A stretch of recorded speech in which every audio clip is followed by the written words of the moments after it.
Hello and welcome to the ATF Cast. That's anything that fires. Here we discuss science, firearms, the day-to-day, and, whether you'd like it or not, we sure don't, politics.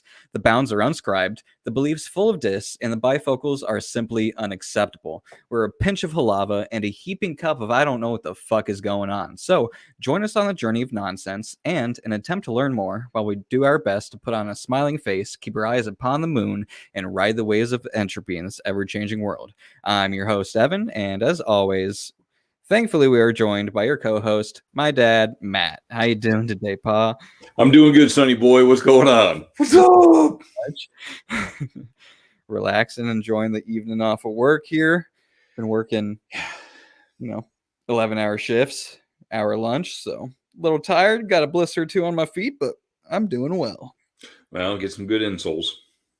Yeah, I tried some insoles and they just don't fit in the boot, the steel toes. So if I put an insole in, unless maybe I can find a thinner one, but it raises my toes just enough where like the top of my knuckles ride on the steel toe lip. Yeah. So maybe not the best boots in the world, but so far insoles work so well. But they're broken in now. First week I could barely walk because they were basically just rigid, fresh leather. And I had walking in a hard cardboard box. Yeah, that's exactly what it felt like. Well, maybe you can just cut them to where the balls of the feet are and then nothing for the toes, and maybe that'll taper down over time. I don't know. I did actually try that. Taper down over time, that's a possibility. But yeah, I felt the ridge of where I cut it right there. Belt sander. Just... Oh, I have to come by the shop. Yeah, there you go. Come by the shop and we'll put them on the belt sander and see how they fit. Yeah. Hey, my grandfather owns shoe stores, so you know what? I got this down. I'm good. I'm sure you could make that happen. I went and saw JoJo this weekend. Yeah. It was awesome being in, that house of memories. Oh yeah. I'm reaching around. There we go. A little brighter now. You had to screw in the other light bulb or what? I have a Luminoodle, a little LED tape basically, stretched from USB receptacle up across the corner of the room behind my computer here. So nice. Hiding behind my other monitor. I was thinking about lacing the walls and just doing everything and rope lighting and see how that works out. I would like that. Do all kinds of different colors so we can change it based on the mood of the episode. Ooh. Yeah, I like mood lighting. Mood lighting. That's the spirit. So how's everything at the shop? Everything's good. It's busy. We got plenty to keep us busy, and things are building. Good. As far as the company. So the company's getting bigger. That's always good to hear. Yeah, I think so. Nice to watch a little child company grow up. It's definitely that's right. More. Company's in its 10th year. This year is its 10th year, and double digits. You're so much bigger in double digits. Yeah, once you hit those double digits, you can start acting a fool. I mean, yeah, I'm level 5 in double digits. I'm very well aware. One of the guys I work with, he's like, "How old are you?" I was like, 24. He's like, "Holy shit, I'm twice your age." I was like, "Oh, well, not as old as my dad." Thank you for that. Absolutely. But I bet you'll be able to beat him in dad jokes. Let me tell you about my dad jokes so far. I'm not entirely sure, but I think my coworkers are already starting to get sick of my flavor of comedy.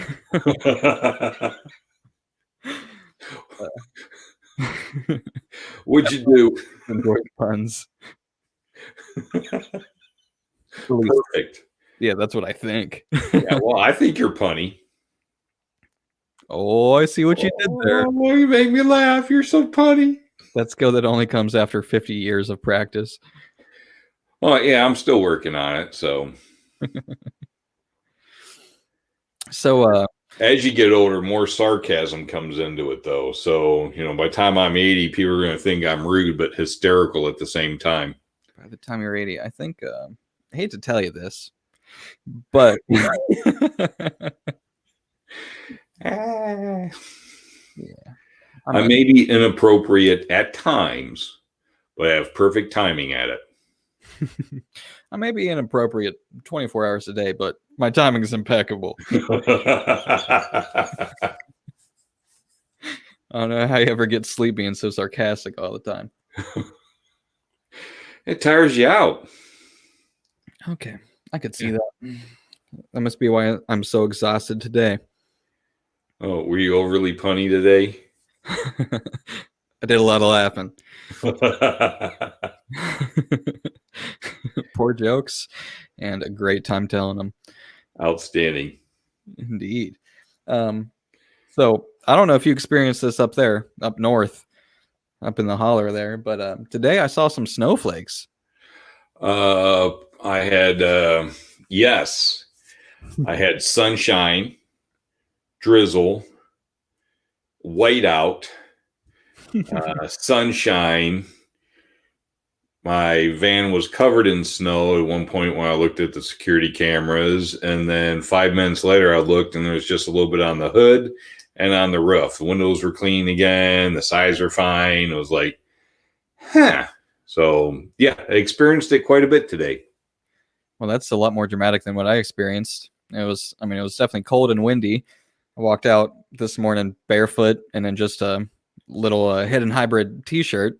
And I said, oh, ran back inside and found this sweater, been wearing it all day. And put on some socks because my feet hurt yesterday. So I took my boots off in the car. So they were just sitting there. So you put all your socks in the car? Or no, went back inside, got the socks, went back to the car for the boots. I know it gets confusing when you're disorganized. Yeah.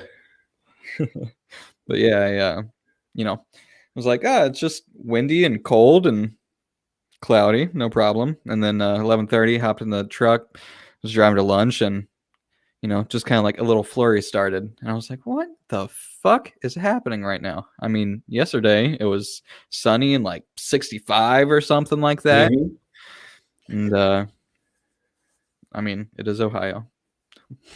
Yep. The pizza delivery guy this evening, I forget his exact words, but he said, well, this Ohio weather is, how do you go? I don't know. Nobody else was there, but well, I could ask, but something to the effect of, this is the prime definition of Ohio weather today, so tulips are popping open and then it snows on them. Yeah, poor tulips. Although I'm sure they're used to much worse. Probably. Yeah. What'd you get for pizza today? Pepperoni, mushroom, green olive, and the banana peppers. That's a perfect combination. I don't think most pizza is actually complete without green olives now. Right? It just adds that special little that you need. Yeah. Well, we'll do some crazy topic here. Hot take.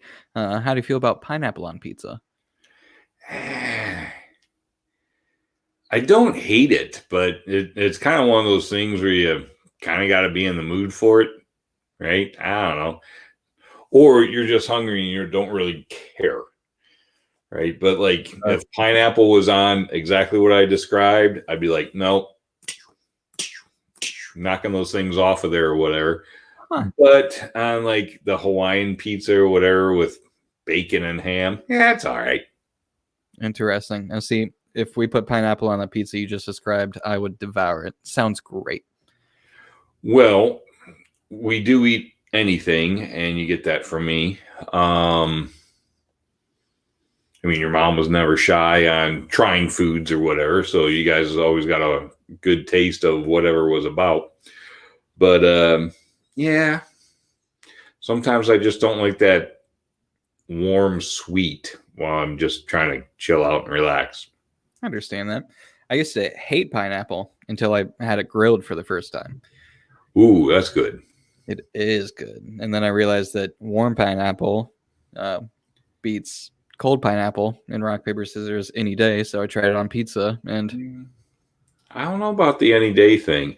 Because have you tried cold pineapple after you've squirted honey all over it and poured a little bit of rum in there, and then just kind of put it in the fridge until the next day, or let it chill a couple hours or whatever? Oh, I just salivated a little bit. I think it was good.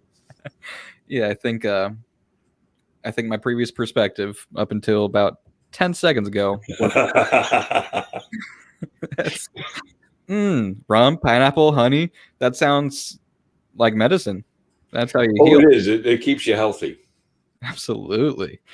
I think I might have to hit the store tomorrow and try out that recipe. I think you should. Well, it's a day with myself. Well, if you get a fresh pineapple and then it's like almost sweet, but it's not, but how you pick pineapple? I'm Try to unaware. pick it up from one of the internal leaves, right? The ones that are coming out of the center. Pick it up. If the leaf pops off, it's ready. Oh. If you pick it up and the pineapple is just swinging there, yeah, it's not ready. But if the leaf will pop off, it's ready. Well, I just learned something new. There you go, educating me again. Yeah, I always see people picking them up and smelling the bottom, like the pineapple butthole. Like, oh, yeah. It's like parents that have had several kids or whatever, they just pick their kid up, sniff their butts to see which one pooped their pants. They're like, I smell a turd in this room somewhere. Oh, it was you. To the bedroom. Come on, we gotta change you. Well, when you're seeking shit, I guess it makes sense to smell the asshole. But when you're seeking like the right the pineapple, or you see people pick it up and they knock on it. Hello? Acme Pest Control. Yeah, I hope you don't need that service when you're shopping for fresh pineapple. No, that was a Warner Brothers thing with Bugs Bunny. Oh. Elmer Fudd. I got a pesky wabbit that needs controlled. Let's see here. I had something pulled up I wanted to talk about. A deep dive today. Like a deep dive pizza? Oh, no, that's deep dish. I'm sorry. Okay. Soon here with all this pizza talk, I'm going to have to hop on DoorDash or something. You're killing me. Actually, before we go into our deep dive, sticking on the food topic, I had Tim Hortons for lunch, which usually, look, I kind of hate Tim Hortons. I'm going to be honest with you. I never met him, but go ahead. Tim Mora was my father. Please call me Shitty Bagel Shop.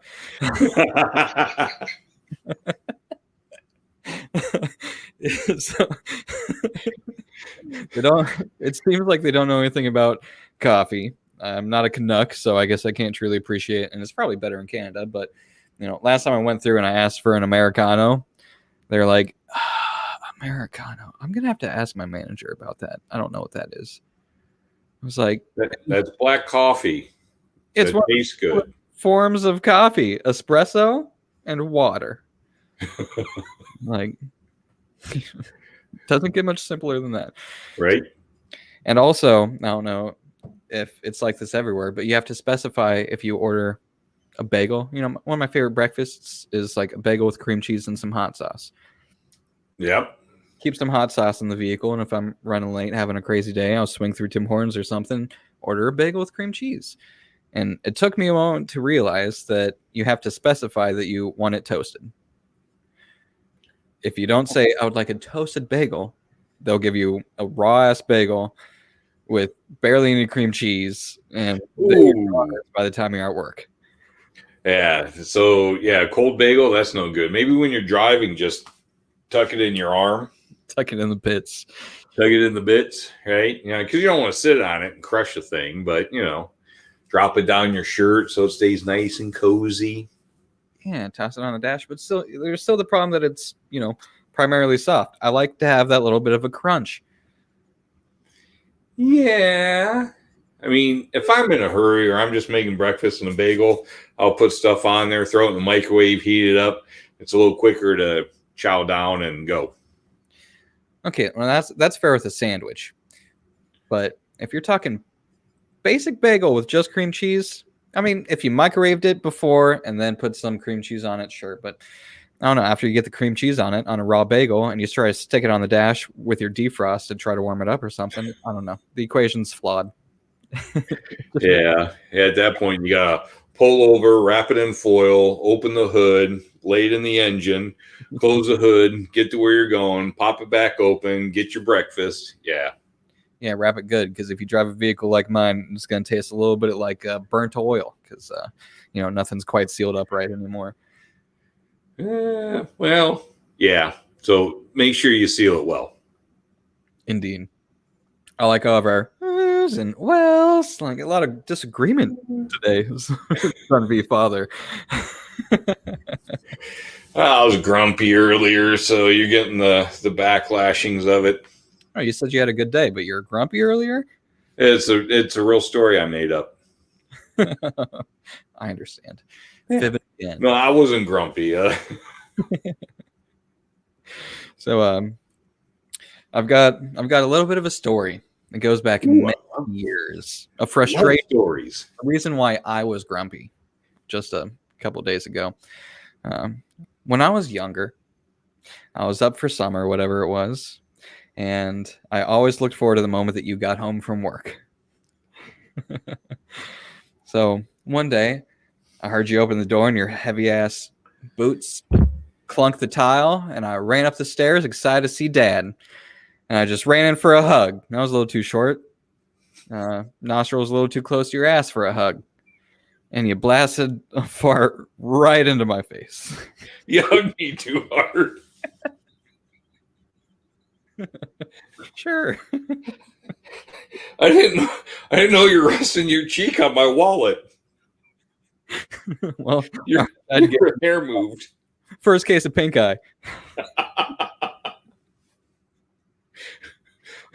So I'm up to see family this weekend, hang out Saturday night with JoJo, and Sunday gifted the opportunity to have Easter-esque lunch with, you, Grandma and Grandpa, and Uncle Carl, and, just a whole bunch of the family.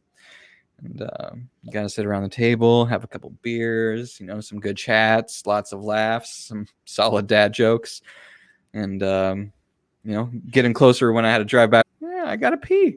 I went to the bathroom and came back and was like, hey, you're in the hallway. I'm going to sneak up and, punch you in the spine or something. A little love tap.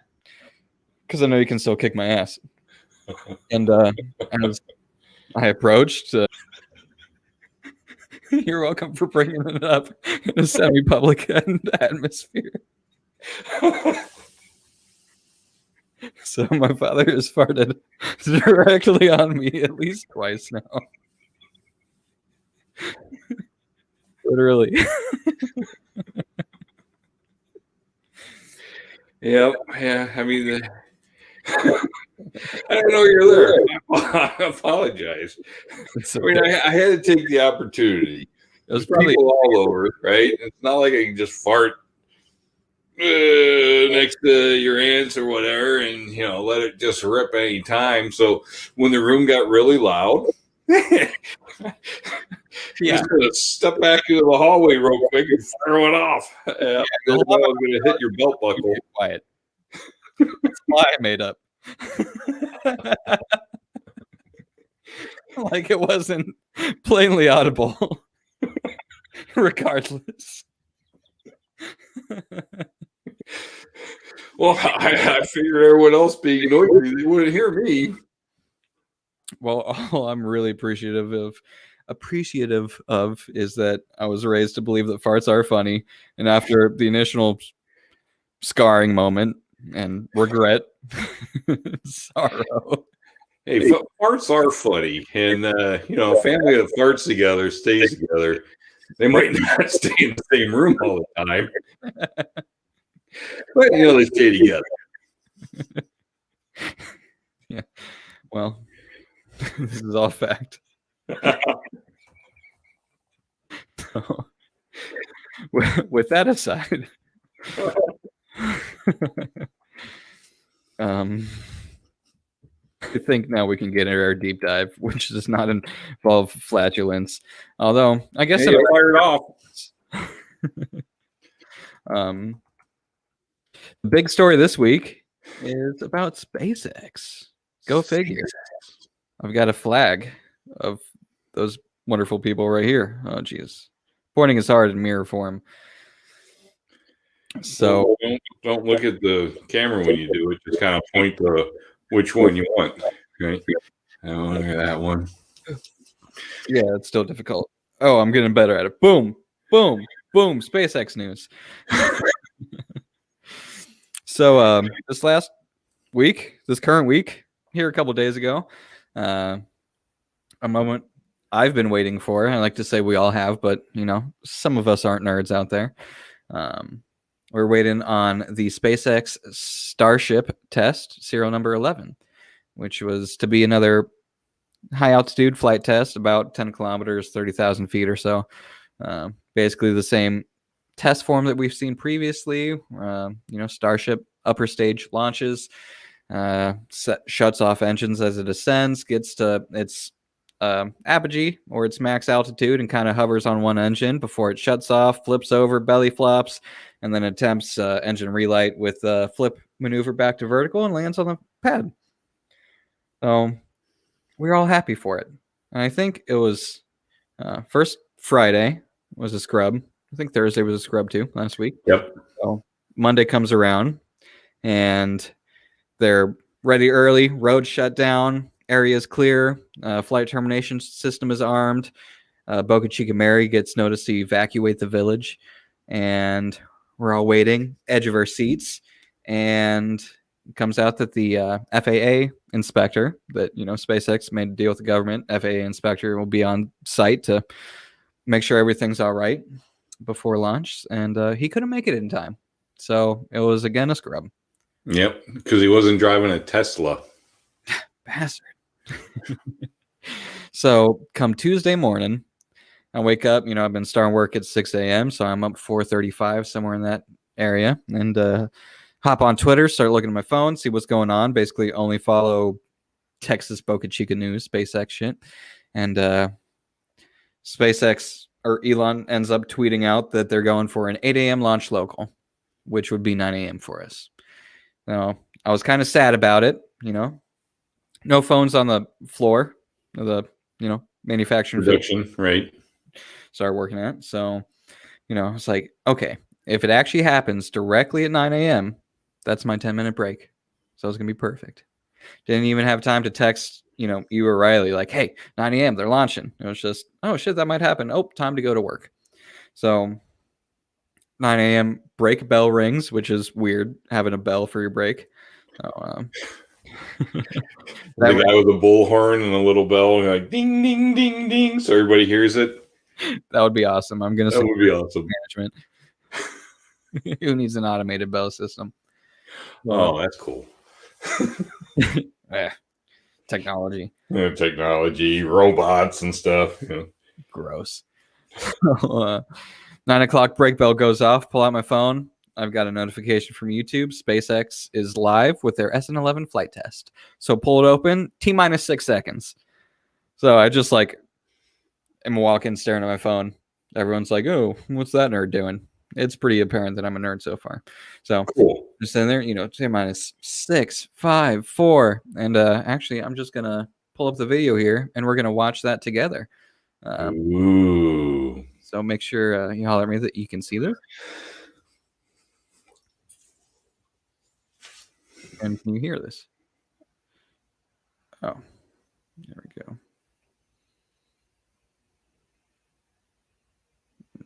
I don't hear it. I don't hear it. Are they,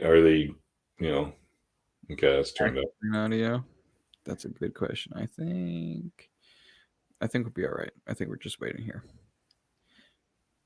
All right, so we'll go ahead and jump forward here. find out. So the flight was about 5 minutes, and so there we go. We're gonna start at T minus 30. Ooh. What is that? Cloud City from The Empire Strikes Back? It's gorgeous down there. Look at that. Yeah, it was one of the best days of visibility we've had so far for a test flight. Earliest high altitude test flight. 10. They really got 8, going on it. 7, 6, And 5, 4. you should have seen the 3. The weather later 2, in the day. Beautiful. 1. Oh, yeah. Liftoff. Liftoff. Look at that. Obviously, you can see the Starship flying into the sky. Oh yeah. Oh yeah. You definitely see everything.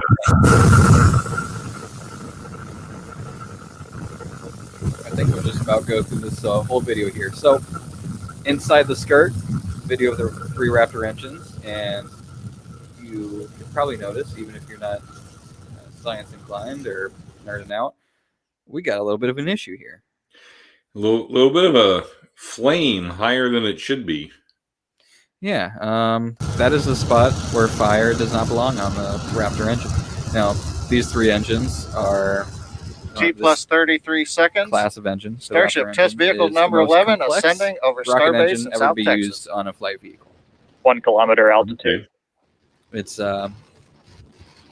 It's a lot more involved than I could ever explain. Everyday Astronaut has a great video about it, but this is a We've heard the call out. We're over 1 staged kilometer up. combustion engine. Views from the external is, camera on Starship basically number previously just 11 been looking looked at back as, towards the Starbase too facility in the technologically fog complex in South to Texas. use on a launch vehicle, but also with this setup, once it's refined, it should be the most reusable and trustworthy engine. So, Okay. is trying out their crazy Raptor engine.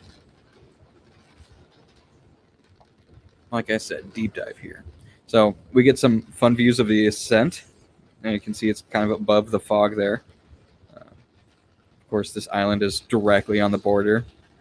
I think it may be the southernmost point of the United States before Mexico. Something like that. Huh. So I'll have to Google that. yeah, we'll get some real information for you guys. But We'll get some charts and we'll be able to hold them up and be like, right here. yeah, I'll get a whiteboard. It's gonna get crazy. Draw it out for us. Yeah. 4 kilometers. This is the U.S. You won't be able to read anything. This scribble is Texas. This larger T plus scribble, 2 I think, minutes. is We're Mexico. getting ready to shut down the first of the 3 Raptor So another engines. thing we notice here is a little bit of a discoloration here on this back right engine from our perspective. Too much oxygen. Mixed up. Yeah, I think that would be too much oxygen because it's a methane oxygen, a methalox fuel system. So mix in cryogenic liquid methane with liquid oxygen, and that usually produces a bit of a blue-white flame. But this back right engine here is producing what looks to be an oxygen-rich flame. And it looks like that engine is still experiencing some fire. So I don't know if the camera view changed, because previously it's like a left engine that was experiencing fire. So maybe this camera is 180 T plus degrees 2 minutes, offset. 21 seconds. You can see we have shut down the first of the 3 engines on time as planned. Oh, there they go. Shut down one engine, and still climbing. Still can't see much of anything.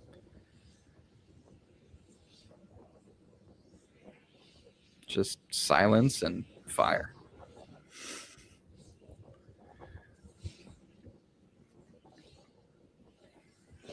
Ah, peaceful. I've got birds chirping outside of my window, so it's a gentle rocket flight with the birds. It's very nice, kind of relaxing. Oh. T plus 3 minutes, continuing to climb on power of 2 engines. We're past 8 kilometers.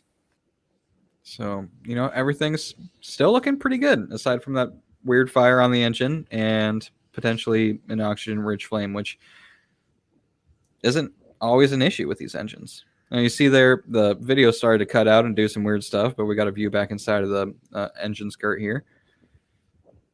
And you can even notice, actually, I don't know because it froze. T plus 3.5 minutes. You can see with the camera view, we have shut down the second of the 3 engines as planned. We're now slowly climbing to the final 10-kilometer altitude on the power of the single Raptor engine. Once we're at apogee, they've never had hover this much shortly, issue shut with down the the cameras engine as coming we back. flip over, and then descend back towards the landing pad. So already I kind of got an uneasy feeling. It's like, They didn't want you to see pictures of the gremlin that's running around in there chewing on wires. We're 10 kilometers altitude, and we are getting dropouts on the camera, the Earth was but flat. we continue to get to Ooh, yeah, good point. From the Starship Can't be vehicle. having that. There's a guy holding a globe and just someone else blowing their vape smoke over it. Oh, yes, it's foggy. While we're waiting to reestablish video connection with the vehicle, we have shut down the third of the 3 Raptor engines as planned. Classic. We're now beginning Elon Musk, horizontal being the meme maneuver lord he back is. down to the Again, shut off the engines at exactly 4 minutes and 20 seconds. As we get close to land, we will ignite the 3 Raptor engines, flip to vertical, and then land on the thrust of a single Raptor engine. That's why most of his Tesla prices end in 69. Counting, and it looks like we've got some camera views back again. So here, this is about a minute before the weird shit happens. They flipped. They're doing their belly flap maneuver. You can see the flaps working just fine. Everything looks just about right. And they're above the fog. Nice, beautiful blue sky. Plus 5 minutes. We're passing through 5 kilometers. A nice view from the exterior camera, showing one of the flaps on the Starship test vehicle number 11. And we're about 30 seconds away from engine relight.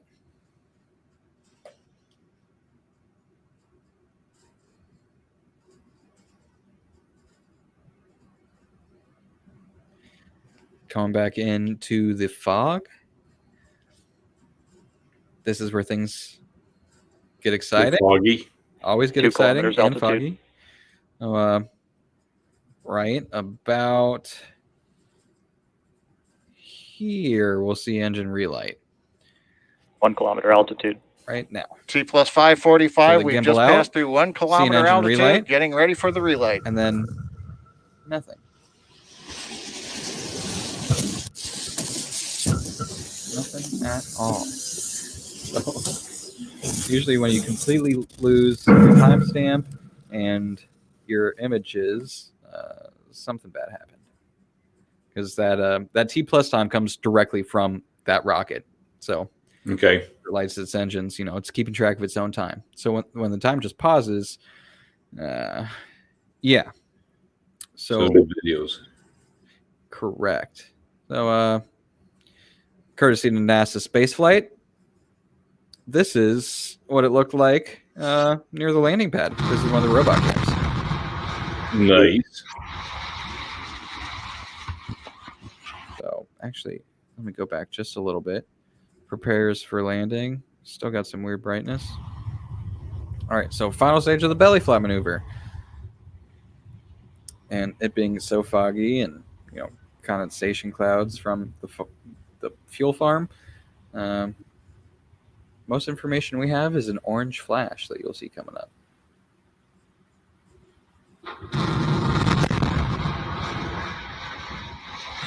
And then we kind of figure out what may have happened to the Starship.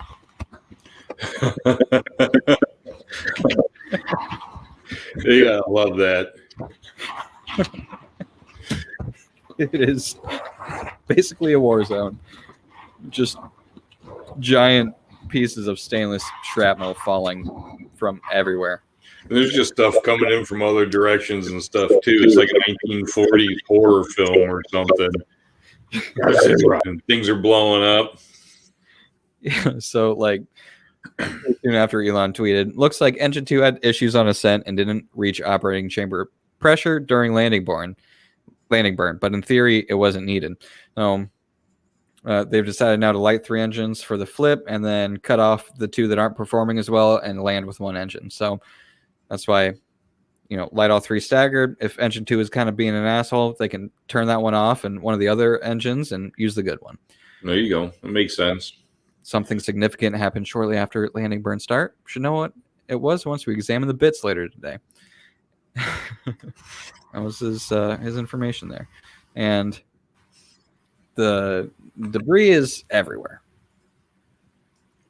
I think it ended up being multiple miles. I think it's like a 5-mile exclusion zone. And really, they had pieces bouncing around just about the whole area.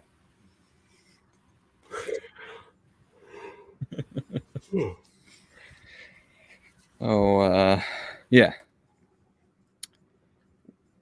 With the fog and no real information from SpaceX yet.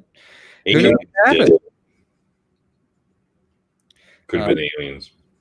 I think that's the most likely answer. Yeah. One of those giant Raptor engines. It's a little taller than you are standing. Hit one of the roads there, like the one road to the beach in Boca Chica, and left a crater. So they had a hoe and a couple guys out there with asphalt patch and were fixing the hole in the road. That's awesome. Ooh, maybe it was that basketball player from the Geico commercial just slapped it out of the sky. I'd love to see that. Oh yeah, didn't see much of anything except for trees flying and debris. It was pretty awesome. Yeah, it was fun to see. I was very confused, and then the bell rang for break to be over. So I was just sitting there with a frozen SpaceX stream, and was like, well, that's unfortunate. I had a couple guesses as to what happened, but I just had to put my phone back in my pocket and, told everybody at work that was completely uninterested. Wow, I think the flight termination system might have ignited. That rocket was just in pieces everywhere. And they went, yeah, sure, whatever, Evan. Supposedly, a couple inside sources from SpaceX, everybody watching all the stuff going on. They got some friends that whisper some things, and my foot is cramping. They say that the flight termination system didn't activate, which is basically two C4 shaped charges on the side of the vehicle. So if it starts going towards civilization or something, they can blow it up in the sky. Cool. Yeah, but supposedly that didn't activate, which means it's a big old mystery. But it's fun. Yeah. SpaceX ended the stream saying, another exciting test flight of our Starship serial number 11. Again, very exciting. We're going to examine and see what happened, and we'll let you guys know later. We're going to end the stream. We'll tell you in a few days when the sun comes out. Yeah. Then later that day, it was like beautiful, perfect, on the water, Texas day. Nice. So yeah, everyone was just trying to get down there and photograph pieces of the rocket laying everywhere. And one of the guys I watch, Everyday Astronaut, which we'll see some of his footage on here. Thank you very much. Consider supporting him on Patreon because he's great. Brings us great footage. And I like his stuff. He's good. Yeah, he's got a good personality. And they just upgraded their studio, which he just bought a studio down there right on the edge of the exclusion zone. So basically, don't cross this line is right in his backyard there. And they just upgraded to multiple 8K cameras, 12K cameras, a whole bunch of switches. It's basically a full TV production ran by this guy. But one of his guy wires on his new camera setup with his, 4 cameras on it was hit with a piece of the Starship. So they lost. Oh, that's fun. Knocked the dish out, and they were just kind of assuming that maybe they lost a $20,000 camera or two. Ooh. Yeah, but they got to go out there, and everything was completely unscathed, but by only a couple feet. Cool. Yeah, so lucky. Very lucky. Yeah, that's the SpaceX deep dive. It was crazy. That was crazy. So when's the next one going up? That will be serial number 15, which just yesterday and today, or yesterday, got its flaps, its bottom flaps. Okay. And its nose cone is being stacked on top, to make one piece today. On Tuesday, when everything went haywire, Elon tweeted, he's like, just a scratch. Crater's in the right spot. Serial number 15 will be rolling out to the pad in a few days. So, merely a flesh wound. Yeah. It could be as early as tomorrow. SN15 rolls out. They're continuing cleanup of serial number 11. So 12, 13, and 14 were skipped because they were basically in the family of Starship iterations up to 11. It was like, their first class.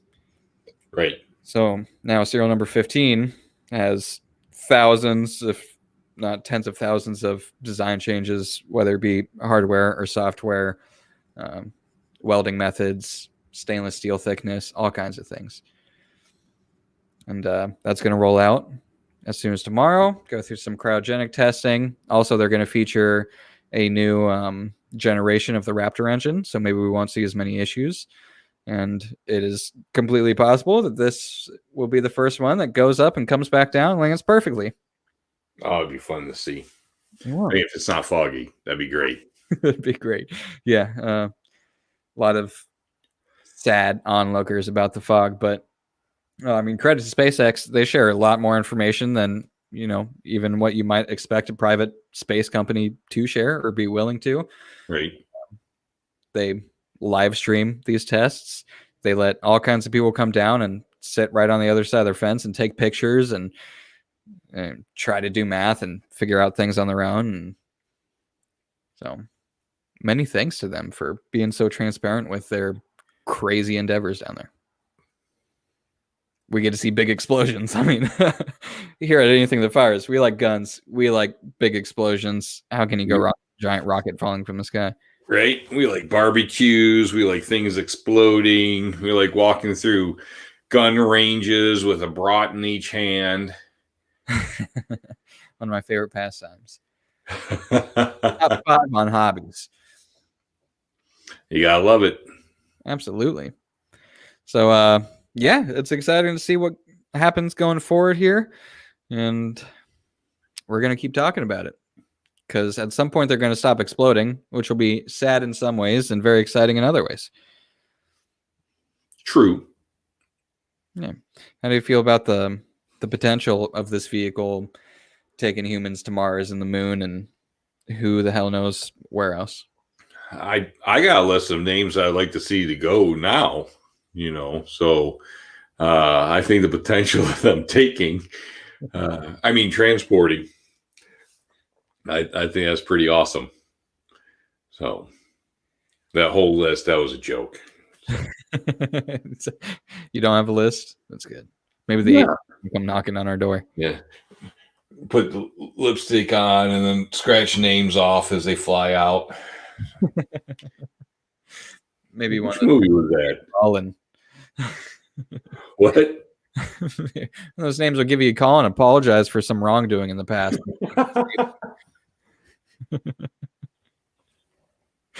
Yes. I forget which Adam Sandler movie that was, but it was funny. I think that's Billy Madison. Billy Madison? Yeah, I think so. Goes back to school, right? Yeah. That should be right. I get them mixed up sometimes. Me too. Yeah, so all that excitement. I've been looking forward to talking about it with you and showing you some of the footage because I know I sent you the video of just debris falling and you said, holy shit. Yeah, I'm like, oh, this is cool. Maybe I'm going to see it take off here in a second, or they're going to change cameras. Maybe there's a camera closer that won't have so much fog in between here to there. And things just started falling and you can see the dirt kicking up and everything. I was like, whoo. And then I wasn't sure because I was at work as well. So it's not like I could sit there and get in depth into it. But I wasn't too sure if it exploded before it took off or if it was on its way back in. So it was kind of cool to be excited to wait to find out, right? It was like, did it explode before it even take off? Did it explode during landing? What happened? Okay, let me get this done. I'll get that done. And then I'll double check. Okay. Oh, wow. Okay, that's cool. So. Yeah, that's awesome. Yeah. There's like a pilot photography, aerial photography company down there. Yeah. They do flyovers every time the flight restrictions are in place.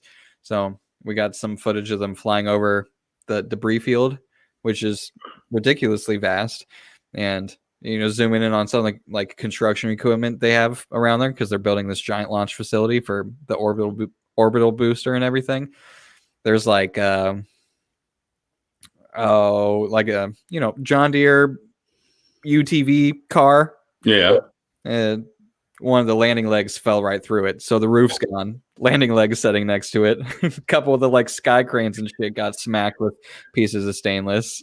Oh, that's awesome. It missed one of their like tool storage sheds by, I mean, inches. It's ridiculous. The nose cone of the ship is like, I mean, you could probably put your hand between it, make a fist, and that's it. Oh, There's just a lot of luck and also a lot of misfortune. that's crazy. Yeah. So.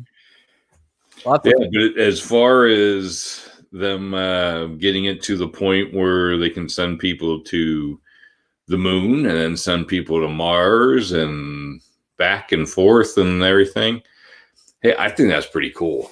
You know, I've been wanting to check that stuff out since I was a little kid. You're like, oh man, it'd be so awesome. Yeah, and they're like plan to potentially, give you a ride to anywhere on Earth within 30 minutes. You're like, oh shit, I'm about to miss a meeting in Shanghai and go hop on a rocket, right? Launch off an oil rig and land over yonder in about 20 minutes. Well, as long as you have your COVID ID card, Yeah, that's a bunch of caca. Anyways, but yeah, can you imagine just being able to go anywhere in the world in 30 minutes? I mean, I can't imagine it, but also the thought of that being a reality is mind-boggling or right? boggling. It'll take you longer to get through security and claim your bags and everything, check in, and get into your seat than it will to get there. Can't even imagine. And I mean, hopefully you don't have too much an issue with seasickness or, nausea of any sort, because the whole maneuver that they're trying to work with is going to be crazy. Although, they may have gyroscopic sitting situations where, you're basically in line with gravity and everything the whole time through all the flipping and waving, but it would still be one hell of a ride. Right? It's like C5 Galaxy, where all the troops and everyone sits is above the cargo hold, and it actually floats a little bit. It's got a little bit of play in it. Oh, that's very interesting. Mm-hmm. You don't get too sick on a 12-hour ride. Well, I think it's more to keep the aircraft flying. So if you get a little bit of weight shift, you don't get all of it at the same time. No, that makes sense.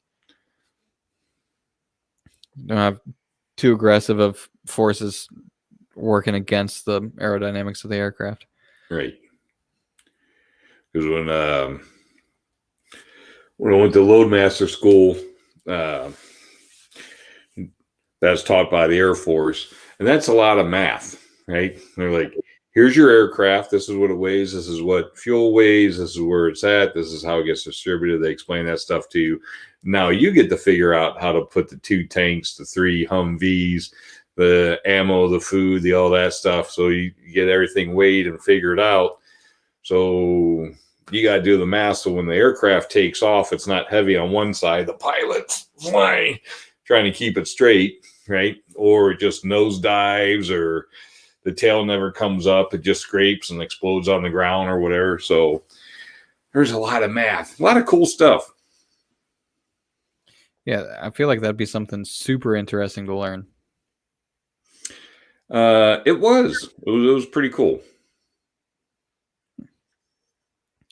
So, looking into the future here, how long would it take you to be confident to ride one of these things once they're refined and go, take a visit to the moon or something? Well, I'd go as soon as Elon Musk said, yes, it's now safe. A lot of trust in Elon. Right. So there's more of a trust in that individual than there is in government. But you know what I'm saying? Yeah, I think if they said, hey, it's tested, it's proven, it's safe, it's good enough. I go, oh, okay. I mean, I've taken off in a lot more aircraft than I've ever landed in, but I know that aircrafts are typically very safe. Military aircraft maybe not as safe as civilians. That's why there's first aid kits on them, so you can use the band-aids for the hydraulics and stuff. No, but if once they said, yeah, it's safe, no problem, and I pick you and you and you, or there's a lottery or whatever, and I want it, I'd be like, yep, I'm going. We could do a live ATF Cast episode from orbit, potentially. Right? Wouldn't that be insane? That would be totally insane. So, in Starship news, we're in one. You're like, where are you? It looks cramped quarters. Well, I'm seatbelted in the bathroom right now, so I don't float away. Yeah, that'd be awesome to see become a reality. I saw a lot of people talking shit on Twitter and stuff, well, how is this ever going to be able to carry humans if the last 4 attempts blew up, or unsuccessful? Well, his landing technique isn't being worked out yet, right? I mean, does 15 have upgraded landing pads or landing legs or whatever that swing down and lock in? I don't know. Maybe there's going to be some better hydraulics or shocks and stuff in there. But yeah, the landing portions, not really a huge deal right now. We just need to get the data from here to there. Exactly. Right? So why should I spend an exuberant amount of money on possible failures until the point that, okay, all this is going to work. Now we just need that, and we're almost done. So I agree with his methodology and the steps he's taken to get it done. I'm not an engineer. I'm not a rocket scientist, but it makes sense to me. Yeah, that's kind of what I was thinking. I mean, they've said over and over again that this is, these first, say, even 10 vehicles are just to gather numbers. Yep. I mean, their goal currently is not to land. That's why they have those landing legs. And as far as we understand, SN15 has the same design of landing legs, because if it lands, that's just a bonus. And, say their first attempt landed, that could have been a great hindrance to their progress, being that, without failures, you don't get enough data to learn from those and birth greater successes from that. Great. Yeah, I had one of the guys at work say, well, how come they don't put little parachutes up at the top or whatever? And then it just, after it pivoted around, then it would just kind of drop out parachutes. And I'm like, well, one, the rocket is going to reduce that, which, yes, the parachute would, right? But let's say they want to go to Mars and we need something to work rocket-wise with no parachutes. Parachutes will be a backup, right? There's probably going to be some type of backup system. But right now we just got to score the data for the engines and everything else. So I'm looking forward to seeing what else he does. Yeah, I really can't wait. I mean, there's the potential, if all goes well, that we could see SN15 fly, within the next 2 weeks, 3 weeks. Right. I mean, when I was a little kid, I was told, hey, by 2020, there's going to be like flying cars and cars that are just going to be able to fly, and then they can land, and then they can be a submarine, and you'll be able to go underwater, and or there's going to be places on Mars and on the moon. Hey, so far I've been disappointed. So if I get to see it, I'm going to be really excited. It's like, it's about time. It was supposed to happen by the year 2000. You're way late. Or in 1990, this is going to happen. Well, yeah, we're pretty past that. Yeah, and unfortunately, I mean, most of that is a result of political battles, and Yeah, plenty of stupid. Yeah, so NASA had this huge goal. They brought in all these fascinating minds and people that are excited about the the final frontier, the possibility of humans being interplanetary or intersatellite,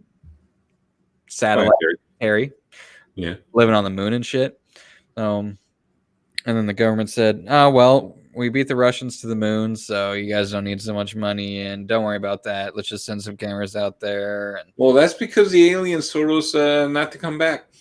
oh shit, I forgot about that. Right? I forget about the alien aspect. And they were like, "Oh, that means don't come back." Oh, I thought you were saying "fuck you" to me. No, why would I say that? Oh no, I always get that alien language jarbled. English one too. You mistranslated. Yeah. I don't know. I can't wait. It excites me immensely. They're trying to go orbital with these vehicles by the end of the year, and it could be if the world were crazy and we were in luck, it could be less than 4 or 5 years before we see that vehicle of SpaceX's bringing people to and fro all over the place. I mean, if he gets the landing pad or the landing gear and all that stuff figured out, and he starts firing them up, they go into orbit or whatever. They come back around. They come back in. They land on a reconfigured oil rig or something in the middle of whatever sea or an ocean. That's going to be pretty awesome. It's going to be, I'm going to be screaming. So apologies. Yeah, we'll have to do a cast or whatever because, well, I'd like to watch that in person with you, but I might have to wear some hearing protection. Yeah, I can imagine that would be a little loud and right. Imagine the roar of everyone's excitement that's in the control rooms and everything, or the control rooms of NASA, right? With the excitement and everything. I mean, there had to have been an eruption. Yeah, like when they did their Falcon Heavy test flight. I mean, nothing made me want to go work for SpaceX more than watching all the employees inside that room just screaming and cheering. I'll actually probably bring it up here just so we can feel that excitement for a second. Has over 6,000 employees in locations across the country, but it wasn't always like that. Now, when SpaceX was first founded in 2002, it was just a small group of engineers who believed that they could reduce the cost of exploring space, but had never actually built a rocket themselves. Engineers, Falcon 1 was the first rocket we developed, and it was pretty small relative to Falcon 9 and Falcon Heavy. While the Falcon Heavy... Yeah, that was a lot louder and more excitement than a NSYNC concert. Yeah, I mean, ooh, because and of course an NSYNC concert. Never been to one, but I haven't even heard stories. That's the first thing that came to my mind. Odd mind.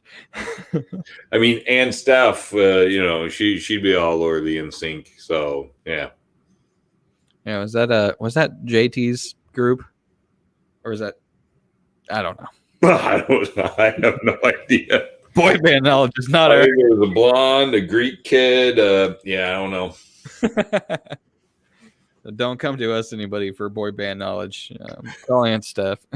Be like, what's your extent of boy band knowledge? One guy's real funny. I mean, he's in other movies and stuff now.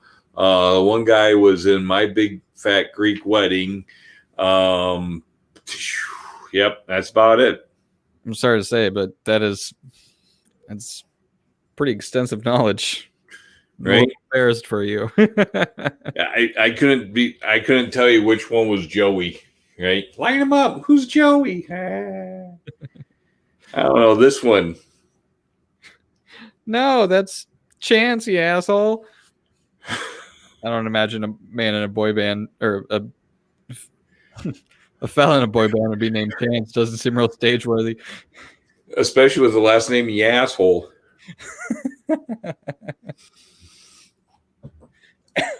Well, now I know what I'm going to name my child someday. Take a chance, take a chance, take a chance. Take a chance. Yeah. Yeah. It's fantastic. A little bit about the COVID shit. We're going to enter our fourth wave. It's impending doom, I hear. Oh my gosh, it's impending doom and the destruction of all mankind with a 99.9% survival rate? Unfortunately, so we're going to have to stay inside for just another 2 weeks. Well, I tell you what, they've been lying to us all this time. 100 days, okay, maybe a little longer. I can see that. But after that, we believe in science. Well, quit using that word as fact, okay? If science is flawed, you have to go with the other answers, right? So, yeah, it's a bunch of crap. Yeah. You have a better survival rate than you do for pneumonia. And yeah, I don't know. So, well, not as many people get pneumonia. Well, you have a really good chance if you have the flu. And the flu is pretty dang popular. So, yeah, I don't understand it. Yeah, there's a lot of peculiarities. One being that flu rates are down over the last year. And COVID deaths have reached 300 million or whatever the figure is. Right? Now, oh my gosh, COVID deaths are 300 million. It is the most horrific thing in the world. But all the other deaths are down by 300 million. The same amount of people died in 2019 and 2020 that died in 2018, 2016, 2017, with maybe give or take 10,000 or whatever. I don't know. But if the numbers are the same of how many people die each year, but all these people didn't die of pneumonia, and all these people didn't die of heart disease, and all these people didn't die of diabetes, and all these people, right? All these numbers are down, but these numbers are up. You're lying. So you guys might be able to go outside and enjoy yourself a little bit if we let you, and if you listen to us, maybe. Well, you have failed us so far because you said 100 days. No, another 100 days. No, a little bit longer. So you should be replaced by someone who can get the job done. Yeah, and another concerning thing is the effectiveness of the vaccines, percentage-wise, keeps coming down like weekly. 80% effective, 70% effective. I think that's where we're at currently with the AstraZeneca vaccine. Yep. And well, it's not the vaccine's fault or the billions of dollars that company and companies made, along with all the politicians that made millions of dollars off of it. It's not the vaccine's fault. The virus keeps changing, just like the flu changes all the time. But it's okay. You're most likely going to live. But wait, everyone's going to die. It's the most horrific thing ever. No, it's not. I'm sorry. So if you didn't have social media, you would have no idea that any of this crap was happening. With social media, you know it, right? So years ago, when there was no social media and everything, and the plague came around, people knew that there's a plague because of all the people dying in the streets, right? If COVID's been around forever, but the COVID-19, if that hit at the same time frame as far as developed as we were in the world and communication and everything, no one would have any idea that COVID can get you sick. Oh, I felt like crap for 3 days. I had a cough for 5 days after that. Okay, well, you know what? Get back to work. The bread lines aren't as long as they were. You need to work as hard as you can, right? I don't know. Well, yeah, it's still just as confusing, still just as much conflicting information released by, this source and that source, and well, yeah, like one mask, wear a mask, it'll help. It'll save your life forever. So when you even see people driving down the street with their windows up, they got masks just on themselves because no one else is in the vehicle. It's like, okay, I don't understand that, but if that's what you want to do, I do understand it. Now, I do understand a lot from being in the Marines and learning at that time what they called nuclear biological chemical, right? NBC. And so learning your NBC warfare and how to treat it and everything and how not to touch things. And if you think you're contaminated, how to wash yourself and clean everything and sterilize everything. So I understand that. But a mask that you're wearing so that you don't infect yourself or someone can't infect you, no one's around. Why are you wearing it? Right? Yeah, they keep pointing back to, the media saying, oh, this is science, you have to follow science. But, unfortunately, so many of those media outlets failed to report the genuine science articles that describe how you actually contract things like COVID, being, concentration of spores in a given air source that you're breathing. You can touch something or breathe in a sneeze from someone that is COVID positive and not contract the illness or the disease because, it takes a certain threshold to enter your body to actually contract that. So first of all, when you're out in open air, driving in your vehicle by yourself or taking a walk, there's no possible way that there's enough concentration of anything other than maybe some pollen to provide you issues, especially COVID, SARS-CoV-2, the virus. No, I mean, even just being in your workplace. I mean, we have to wear masks now. It's killing me. My previous company, we didn't have to wear masks. We're always around each other. You're always around your coworkers. You can hide behind a mask if you want, but it's ridiculous. You're going to be touching the same things. You're going to be pissing in the same place. Just right. Yeah, you can't completely eradicate the allowance of your body to absorb viruses and things. We're killing our immune systems. Now, all of this, there's still people that are immunocompromised and can indeed be greatly affected by this virus. And in that case, yes, they should wear a mask. They should distance. Like your grandfather, he's on oxygen. Yeah. Right? So his respiratory system doesn't breathe in a lot of good. Now, oxygen is one of the best things to fight a virus. So he might be better off by breathing in straight oxygen through his tank. But there's plenty of people out there that have a compromised immune system in some shape or form, or are of bad health, or aren't healthy enough because they're eating the wrong foods and not having a proper diet. And you don't have to be a crazy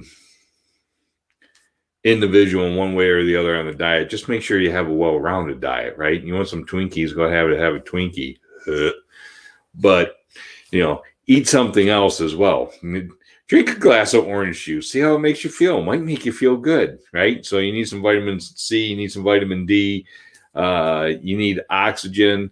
But hey, make sure all you guys stay inside your house so you don't have good oxygen, vitamin D from the sun, and anything else that you might need.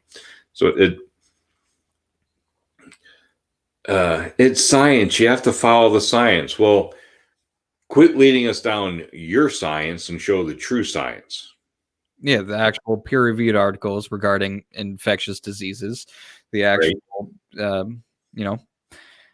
science and potential for contagion in open air, touching surfaces, or handling your mask all day on your face. Keep touching your face, there's so much out there that I just wish people would independently go and just read some articles. Now, I'm not saying every one of them is going to prove our belief that everything's ridiculous. I'm not saying every single thing about this is ridiculous. It's affected a lot of people, but if Big Brother's going to step in and require you and penalize you for not wearing a mask and following their guidelines and doing everything that they say has to be done, to the bullet point, that's a huge problem. That is a huge problem. I think it should be my choice whether I should be scared of a 99.9% survival rate issue, right? If I was someone who had a compromised immune system or was more apt to becoming ill or possibly dying, and that's a 87% chance of still not having any issues or whatever, I would take the precautions. I mean, one of the dirtiest things or whatever people have is what they carry around. They set it on a table, they pick it up, they put it in their pocket, they're touching it, they're walking around, they're sticking it right to their face. They move their mask so they stick it to their face and chit chat in it or whatever, and they tap at it and they scratch their face. How many people wipe down their phone all the time? Honestly, don't recall the last time I did. Well, then you're nasty. Yeah, of course I am. And you're probably pretty healthy. Reasonably so, ups and downs. But I think I'm doing all right. So I mean, they tell you that if you wear a mask, you'll be saved, but the masks don't do anything for you. So as long as you wear a mask and stay 6 feet away from anybody, you'll be fine. But you really should wear 2 masks because one mask doesn't do anything for you. So if you wear 2 masks, you can be 3 feet closer. Okay, well, if one mask doesn't do anything for you, so you double it up, but now you reduce the distance by half, that tells me that one mask is doing something, even though it's still all a bunch of crap, right? Yeah. So there's a lot of stupid everywhere.